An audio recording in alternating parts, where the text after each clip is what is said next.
রান্না হবে আলু টমেটো দিয়ে পাবদা মাছ ভুনা। আসসালামু আলাইকুম, কেমন আছেন আপনারা? এই যে আমি পাবদা মাছগুলোকে আগেই হলুদ লবণ দিয়ে মাখিয়ে রেখেছিলাম। এখন ভালোভাবে তেলে ভেজে নিচ্ছি। এপিঠ ওপিঠ ভালোভাবে ভেজে নেব। আমি মাছ ভেজেই রান্না করি। তারপরে মাছ ভাজা হয়ে গেলে কড়াইতে দিয়ে দেব রসুন, পেঁয়াজ আর কাঁচামরিচ। এগুলো ভালোভাবে ভাজা ভাজা করে একটু লালচে কালার হলে পানি দিয়ে দেব।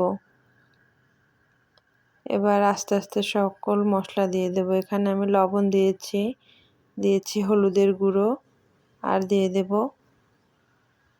পরিমাণ মতো মরিচ গুঁড়ো।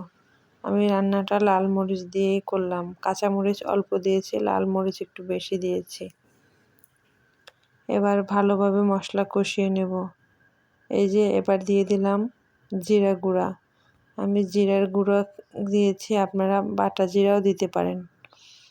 এখানে আমি সব ধরনের গুঁড়ো মশলা ব্যবহার করেছি। এই যে এবার কষানো হয়ে গেলে আবার একটু পানি দিয়ে কষিয়ে নেব। এবার এর ভিতরে আলু দেব, আলু দিয়ে ভালোভাবে কষিয়ে নেব। রান্নাটা যত বেশি কষাবো খেতে তত মজা হবে। এবার কষানো হয়ে গেলে ঝোলের পানি দিয়ে দেব। তারপরে এর ভিতরে ভেজে রাখা মাছগুলো দিয়ে দেব।